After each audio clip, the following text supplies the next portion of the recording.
आने वाली जो पीढ़ी हमसे पूछेगी, जब ये कानून पास हो रहा था या गाइडलाइंस बन रही थी, तब उस समय क्या आप लोग घास छील रहे थे? कि आज आप देखिए कि भारत को छोड़कर आरक्षण कहाँ लागू है, आप ये बताइए। और उस आरक्षण का मकसद जो था, क्या वो मकसद पूरा हो रहा है? अनर्गल कानून आ रहे हैं जिससे आने वाली पीढ़ियों पे को दाव पे लगाकर वोट की राजनीति की जा रही है। आप समझिए इस बात को, कितनी गंभीर बात है। जो क्रीमी लेयर आरक्षण का हक खा रही है, वो कैसे छोड़े? समाज को सोचना चाहिए कि सामाजिक समरसता तभी आएगी, इन लोगों के दम पर तो नहीं आएगी जो नारे देते हैं कि लाइसेंस टू किल, डॉक्टर जैसी पोस्ट के लिए -40, जो अपात्र है उसको आप बैठाना चाहते हैं और फिर आप उम्मीद करते हैं। तो मेरा इसमें एक सुझाव और है, जितने नेता हैं उन सबको इन्हीं से इलाज कराना चाहिए, क्योंकि समाज सब देखता है और समय आने पर वो सब जवाब देगा।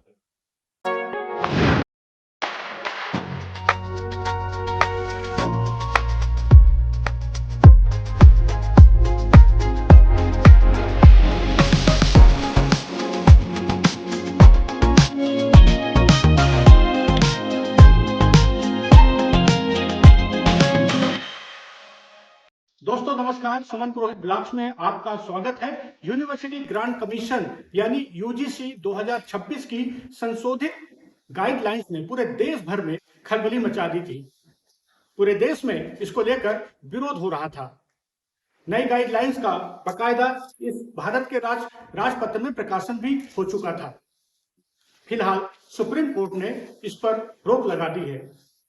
क्या थी इस गाइडलाइन में खामियां और क्यों इसका विरोध हो रहा था, इन तमाम मुद्दों पर बात करने के लिए हमारे साथ हाई कोर्ट के अधिवक्ता, आरटीआई एक्टिविस्ट, पशु प्रेमी और समाज सेवी श्री सचिन मिश्रा जी मौजूद हैं।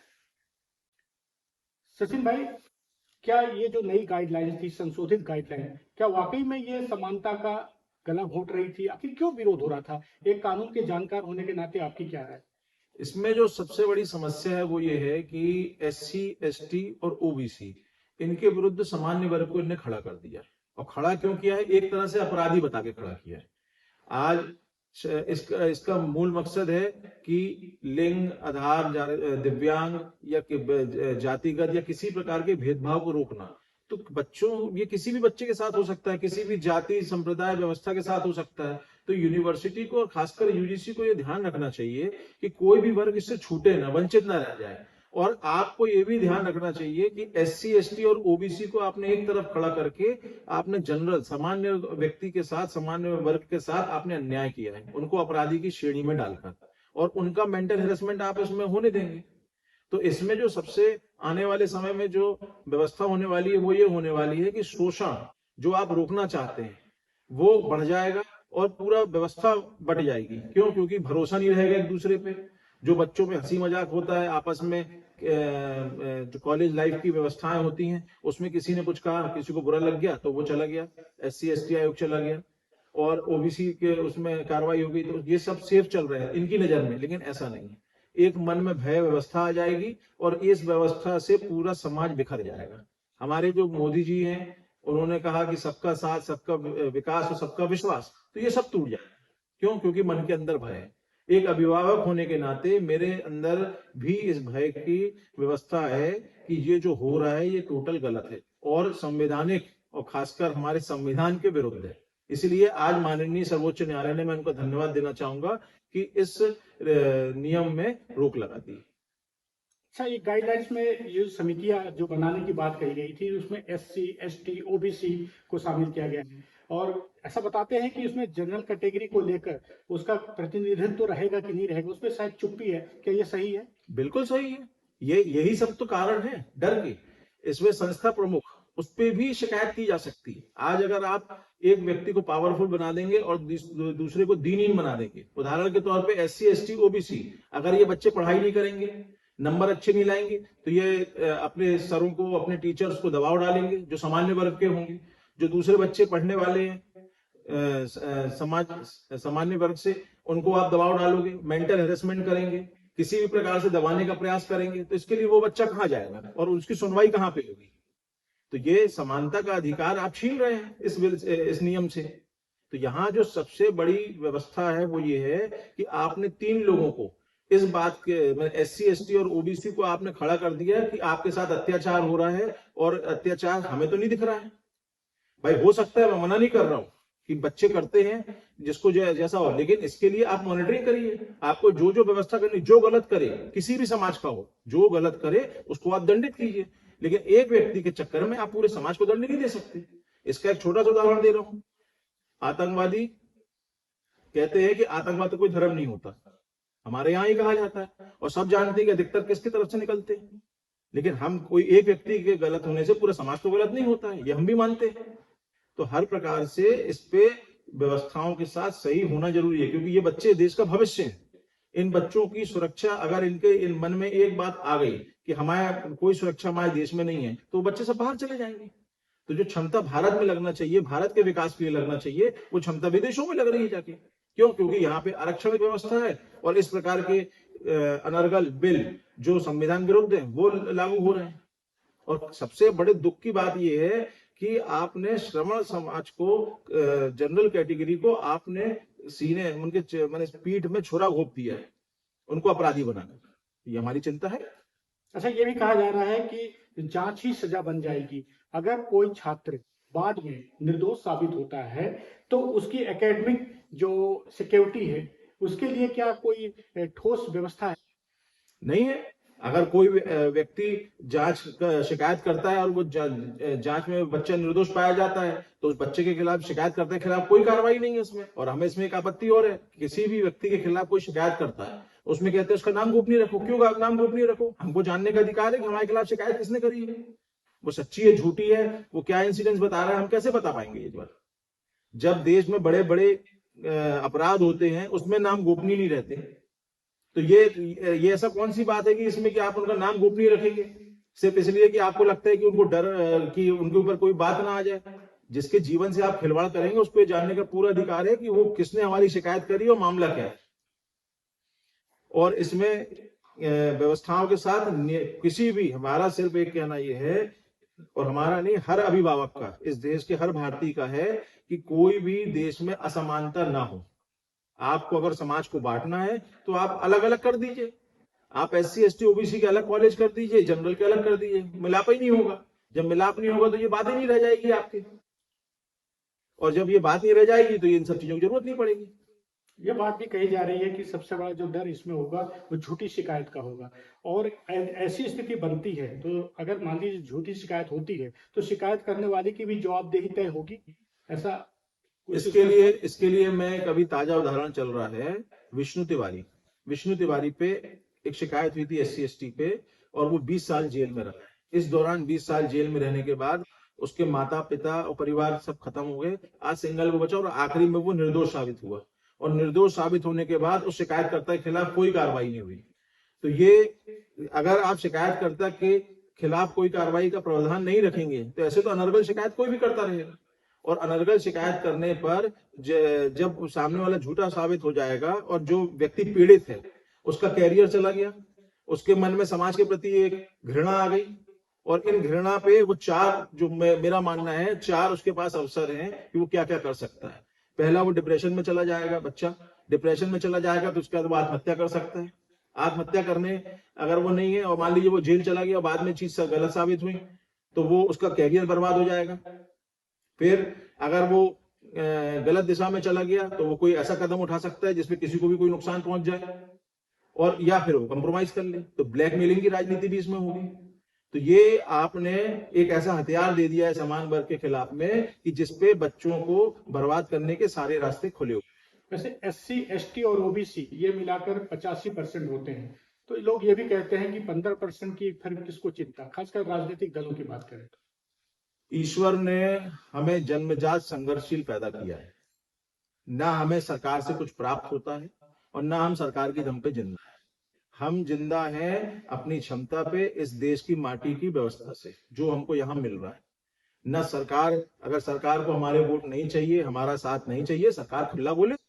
और जो भी है, आज इस पे मैं एक आपके बात में और रखना चाहूंगा पॉडकास्ट में कि इस कमेटी के अध्यक्ष पूर्व मुख्यमंत्री मध्य प्रदेश के दिग्विजय सिंह थे, इसमें संबित पात्रा जी भी थे, इसमें पूर्व कानून मंत्री भी थे बीजेपी के। ज्यादातर तो सामान्य वर्ग के ही है, सामान्य वर्ग के ही हैं, और उनने इसका विरोध नहीं किया। और आज जो हम अपनी बात उठा रहे हैं, इसको माननीय सुप्रीम कोर्ट ने इसका गहन चिंतन किया और उन्हें स्टे दे दिया। तो ये आप समझ सकते हैं कि ये वोटों की राजनीति है। और मैं एक बात आपके माध्यम से और कहना चाहता हूं, आपके पॉडकास्ट के माध्यम से, ओबीसी वर्ग खुश ना हो। एट्रोसिटी एक्ट, SC ST का एट्रोसिटी एक्ट एप्लीकेबल है, वो आप पे कभी भी लग सकता है। आप ये मत सोचिए कि आप उससे अछूते हैं और इस चीज से बच जाएंगे आप।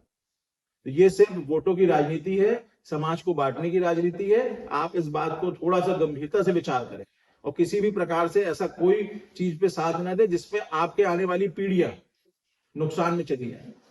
एट्रोसिटी एक्ट में भी तो सरकार ने सुप्रीम कोर्ट के निर्णय के खिलाफ कानून बना लिया था, तो यहाँ भी ऐसा हो सकता है क्या? सरकार संविधान के विरुद्ध नहीं जा सकती।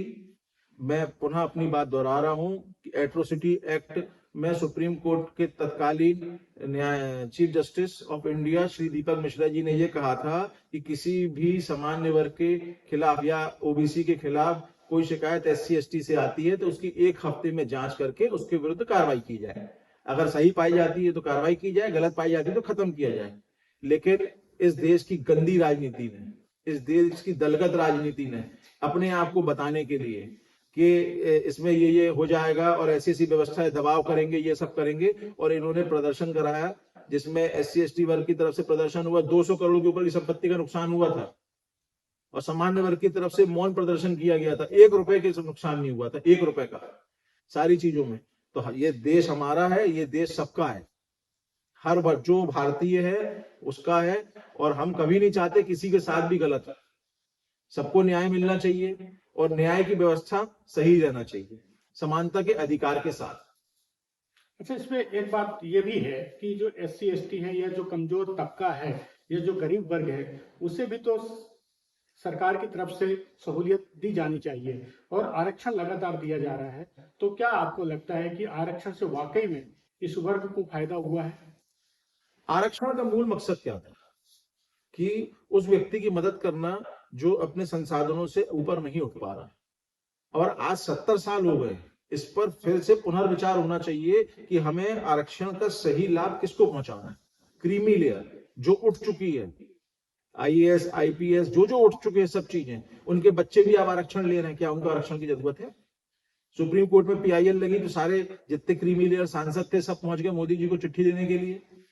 तो ये समाज को खुद गहन करना पड़ेगा। उनका आरक्षण खा कौन रहा है? उनका आरक्षण ले कौन रहा है? उनका आरक्षण वही लोग ले रहे हैं जो ऊपर क्रीमी लेयर में बैठे हुए हैं। और जितने लोग इनके नाम पे राजनीति कर रहे हैं, मैं खुली चुनौती देता हूं उन सबको कि आके अपनी क्रीमी लेयर आरक्षण छोड़ दें, इनके लिए जो वाकई मूलभूत सुविधाओं के साथ है। और इसी के साथ में अपनी एक बात और रखना चाहता हूं, सरकार को जो आप हजारों करोड़ रुपए फ्री में बांटते हैं, फ्री बीज के नाम पे, आप इनके लिए संसाधन खोलें, इनको उच्च से उच्च शिक्षा जो भी इनको चाहिए वो आप इनको दें और इनका स्किल डेवलपमेंट करें। क्योंकि जब तक आप इनका स्किल डेवलपमेंट नहीं करेंगे, आरक्षण से लाभ नहीं होगा, इससे सिर्फ दूरियां पैदा होंगी। सामान्य वर्ग का व्यक्ति 95 नंबर लाने के बाद, 95% लाने के बाद उसको कट ऑफ 97 जा रहा है, और यहाँ पे 40% जा रहा है, 45% जो भी जा रहा है, तो इससे काम नहीं बनेगा। और समाज का उत्थान कब होगा? जब समाज में जागरूकता के साथ व्यवस्थाएं होंगी। संघर्ष सबके, SC ST OBC में है तो सामान्य वर्ग में भी है। यहाँ पे कोई ऐसी व्यवस्था नहीं है कि सब अलग अलग व्यवस्थाओं में चल रहे हैं। कुछ लोग संपन्न हो सकते हैं लेकिन हर वर्ग के व्यक्ति संपन्न नहीं हो सकता। अभी एक इसमें रिसेंट एग्जाम्पल दे रहा हूं आपको कि पीजी की सीट भरी जानी थी जिसमें -40% पे, -40 नंबर पे पीजी की सीट भरी जा रही थी। बताइए कितना दुर्भाग्य है इस देश का। यानी मैंने उसमें लिखा भी है कि लाइसेंस टू किल, डॉक्टर जैसी पोस्ट के लिए -40, जो अपात्र है उसको आप बैठाना चाहते हैं और फिर आप उम्मीद करते हैं। तो मेरा इसमें एक सुझाव और है, जितने नेता हैं उन सबको इन्हीं से इलाज कराना चाहिए। नहीं, वो तो बाहर जाके इलाज कराते हैं। कराना चाहिए ना। लालू यादव चले गए बाहर किडनी ट्रांसप्लांट कराने के लिए मलेशिया, उनको यहाँ कराना चाहिए। जो इनकी राजनीति कर रहे हैं, जिनको लगता है, जो इनको दान की बात कर रहे हैं, मैं साथ में हूं उनका उत्थान होना चाहिए, लेकिन इलाज भी इनको उनसे कराना चाहिए। हम तो अपने यहाँ ही देखते हैं कि कोई सरकारी या फिर इस तरह के डॉक्टर के पास नहीं जाते। तो कैसे विश्वास जगेगा कि आप जो कह रहे हैं वो सही है? अभी मैं रिसेंटली ढूंढ रहा था, जब से ये नोटिफिकेशन जारी हुआ है कि हमारे यहाँ एक किताब लेके घूम रहे थे एक नेता, जिनको युवा नेता कहा जाता है, कि संविधान खतरे में, संविधान खतरे में, हमें तो नहीं दिखाई दिया कहीं पे भी, गुमशुदा हो गए हम। तो ये इस तरीके से राजनीति नहीं होगी। अच्छा, इस पूरे मामले में अभी जो ये एपिसोड चला पिछले 3-4 दिनों से, तो जो राजनीतिक दल के जो समर्थ नेता थे उनकी चुप्पी, उस पर आप क्या? उनको एक बार अपने आईने में सामने देखकर ये जरूर तय करना चाहिए कि क्या आपकी तरक्की सिर्फ आपकी है या समाज की। आज कोई व्यक्ति आगे जाता है, समाज बढ़ता है, तो हमें खुशी होती है। और समाज में कोई भी खड़ा हो, किसी भी जगह, आज आप देख लीजिए कि कोई वोट एक वर्ग नहीं देता है, हर वर्ग देता है। किसी भी पार्टी का खड़ा होता है, जो जिस पार्टी को सपोर्ट करता है, जो भी सामने है, चाहे SC ST हो, OBC हो, जनरल हो, सब उसको सपोर्ट करते हैं। तो नेता को यह ध्यान रखना चाहिए कि किसी के भी गलत बात को गलत बोलने की क्षमता रखिए, क्योंकि समाज सब देखता है और समय आने पर वो सब जवाब देगा। एक शहर के जाने माने डॉक्टर ने अपने पोस्ट में सोशल मीडिया में ये बात कही है, आज कल की ही बात है, कि मुझे दुख है कि मैं समय रहते बाहर नहीं गया, और मेरे साथ के जो आज विदेशों में हैं और बेहतर जीवन यापन कर रहे हैं, मुझे इस बात का दुख है कि मेरी जो संतानें हैं वो यहीं रह गई और मैं भी यहीं रह गया। इस माटी से प्रेम है। कई अवसर हमको भी बाहर जाने के मिले, लेकिन नहीं गए, क्योंकि इस माटी से प्रेम है। आपने ये बात अभी बोली, मेरे रोंगटे अंदर से हिल गए। क्यों? क्योंकि उस डॉक्टर की पोस्ट मैंने भी पढ़ी है, उन्होंने लिखा है कि मेरे माटी से प्रेम है। मुझे बहुत बड़ा ऑफर था, लेकिन मैं नहीं गया। लेकिन उसकी कीमत चुकानी पड़ रही है। तो कीमत तो आज दलगत राजनीति और व्यवस्थाओं से ऊपर, आज यही तो मैं कह रहा हूं ना, कि आज आप देखिए कि भारत को छोड़कर आरक्षण कहां लागू है, आप ये बताइए। और उस आरक्षण का मकसद जो था, क्या वो मकसद पूरा हो रहा है? माननीय संविधान निर्माता श्री भीमराव अंबेडकर जी, उन्होंने साफ कहा था कि 10 साल के ऊपर लागू नहीं होना चाहिए, क्योंकि आदत बिगड़ जाएगी। तो आदत बिगड़ी है। उन्होंने ये भी कहा था कि मेरे साथ के जो साथी डॉक्टर विदेशों में हैं, अच्छी खासी रकम वो कमा रहे हैं, अच्छा धन कमा रहे हैं, और हम जितना भी कमा रहे हैं उससे कहीं ज्यादा टैक्स देने में ही हमारी जिंदगी जा रही है। तो आप इसमें ये बताइए कि एक व्यक्ति, मैं इसका उदाहरण अपने बेटे से लेके देता हूँ, 12th में है, JEE की तैयारी कर रहा है, 8-8, 10-10 घंटे लगातार बैठना पड़ता है पढ़ाई के, उसके बाद भी कमियां रह जाती हैं। इससे उसको सर्वाइकल प्रॉब्लम हो गई है, आई प्रॉब्लम हो गई है, और मेंटल स्ट्रेस हो गया। क्या करेगा? आज जो डॉक्टर साहब की आप बात कर रहे हैं, मैंने भी पोस्ट पढ़ी है उनकी, उनका नाम जो है अच्युत अग्रवाल है शायद, और अव्यक्त अग्रवाल, और उन्होंने बड़ी पीड़ा के साथ ये बात लिखी है कि आज हम अपनी सुख सुविधाओं को इस माटी के लिए त्यागना चाहते हैं, क्योंकि इस माटी ने ही हमको जो दिया, जो भी आज मिला हमको इस माटी से मिला। तो हम चाहते हैं कि हम यहाँ रहकर जो कर सकते हैं वो करें। और जो दोस्त उनके चले गए, वो चले गए यही सब धारणा से, जो दलगत राजनीति है, गंदी राजनीति है, इसी से छिड़के वो चले गए, क्योंकि वो जानते थे कि यहाँ हम रहेंगे तो हमारी क्षमताओं का क्षीण किया जाएगा, और उसी के साथ साथ ये जो अनर्गल कानून आ रहे हैं, जिससे आने वाली पीढ़ियों पे को दाव पे लगाकर वोट की राजनीति की जा रही है। आप समझिए इस बात को, कितनी गंभीर बात है। एक ने तो ये भी कहा था, एक किसी की पोस्ट पर मैंने पढ़ा था कि आने वाली जो पीढ़ी हमसे पूछेगी, जब ये कानून पास हो रहा था या गाइडलाइंस बन रही थी, तब उस समय क्या आप लोग घास छील रहे थे? मेरा बेटा भी पूछता है कि पापा अपन को ये कोटा क्यों नहीं मिलता। मैंने कहा सामान्य में, अपन बोले सामान्य में होना गुनाह है क्या? क्या हम दूसरे दर्जे के भारतीय हैं और पहले दर्जे का कोई दूसरा है? वो अभी पूछता है मुझसे, मैं क्या जवाब दूंगा इस व्यवस्था पे? आज EWS कोटे पे 10% के ने आरक्षण दिया, कितने लोगों को लाभ हो रहा है उससे? कोई लाभ नहीं होना आरक्षण से। मेरा फिर एक सुझाव है, और इसको आने वाले समय में आप देखिएगा कि ये जरूरी है। पहला, आरक्षण में संशोधन होना चाहिए, आर्थिक आधार पर आरक्षण है पहला। जो नीडी है, जो जरूरतमंद है, चाहे SC हो, चाहे कोई भी समाज का अंग हो, किसी भी जात का हो, धर्म का हो, व्यवस्था का हो, पालन का हो, जो भी जरूरतमंद है उसको मिलना चाहिए आरक्षण। जिसका पेट भरा है वो आरक्षण का लाभ उठा के तो वो अपने मन एक तरह से डकैती डाल रहा है। और जितने भी बड़े नेता आते हैं इस पे अपनी बात रखने के लिए कि मैं आरक्षण पे बात, जब उनसे पूछा जाता है कि क्या आप अपना आरक्षण छोड़ेंगे, तो नहीं, वो तुरंत उधर में चुप हो जाते हैं। क्यों? क्योंकि उनको वहां से जो प्राप्त हो रहा है वो उसके लिए छोड़ना नहीं चाहते। तो इस पे तो सरकार को विचार करना पड़ेगा। और सबसे बड़ी बात है, समाज को विचार करना पड़ेगा, SC ST OBC को, कि जो हमारा आरक्षण का हक खा रहे हैं, क्योंकि किसी और को तो आरक्षण मिलेगा नहीं उनका, तो जो क्रीमी लेयर आरक्षण का हक खा रही है वो कैसे छोड़े। समाज को सोचना चाहिए कि सामाजिक समरसता तभी आएगी, इन लोगों के दम पर तो नहीं आएगी जो नारे देते हैं। कोई नहीं है। आज JNU में भाषण दिया, नारा लगाया कि ब्राह्मणवाद को बाहर करो और तिलक तराजू और तलवार इनको मारो जूते चार, तो ये सब क्या है? हमें गाली बकने से क्या आपका काम बन जाएगा? कुछ नहीं होगा। हम संघर्षशील लोग हैं, हम लोग अपने काम पे लगे रहेंगे। लेकिन जब बात परिवार पे आएगी, पीढ़ियों पे आएगी, तो ये कोई ना सोचे कि हम लोग शांत बैठेंगे। कुछ ना कुछ तो करना पड़ेगा अपने बचाव के लिए। तो इस बात को सरकार बहुत अच्छे से, मेरा माननीय, आपके माध्यम से माननीय मोदी जी से विनम्र निवेदन है कि ऐसा कोई कार्य न करें जिससे आने वाली पीढ़ियां आपको दोषी ठहराएं। क्यों? क्योंकि आपको हम अपने परिवार का सबसे बड़ा सदस्य मानते हैं और इस देश के सुधार में आपने बहुत अच्छे कार्य किए हैं, लेकिन जीवन में आपने 2 गलत कार्य किए हैं हमारी नजर में। एक, एट्रोसिटी एक्ट का संशोधन करके, और दूसरा ये कमीशन का ये बिल, UGC कमीशन का ये जो बिल बना है उसको पारित कराकर, क्योंकि दोनों में श्रमण वर्ग को, जनरल कैटेगरी को आपने एक तरह से समाज में दोषी ठहरा दिया है बिना जांच के, और दोनों में ही आपने शिकायतकर्ता के खिलाफ कोई प्रावधान नहीं रखा है। तो इस पे आप पुनः विचार करें और इन सब संशोधनों को रखें। तो सचिन भाई, आपका बहुत बहुत धन्यवाद, दिल से आभार। आपने समय निकालकर हमसे बातचीत की, और मेरा भी ये मानना है कि सामाजिक समरसता बनी रहे देश में, और जो वाकई में नीडी लोग हैं, जो जरूरतमंद वर्ग है, उनका भला हो, चाहे वो किसी भी वर्ग के क्यों ना हो। आपको बहुत बहुत धन्यवाद। धन्यवाद। जय श्री महाकाल, जय श्री राम, जय परशुराम। तो दोस्तों, ये लड़ाई किसी एक खास वर्ग की नहीं बल्कि सही सिस्टम की है, और आपकी क्या राय है कमेंट में जरूर लिखें। और अगर आपको लगता है कि ये वीडियो दूसरों तक भी पहुंचना चाहिए तो इसे शेयर करें, और इस तरह के मुद्दों पर अपडेट रहने के लिए हमारे चैनल को सब्सक्राइब करना ना भूलें, और हो सके तो बेल आइकन बटन भी दबाएं, और अपना ख्याल रखें, सतर्क रहें। नमस्कार, जय हिंद।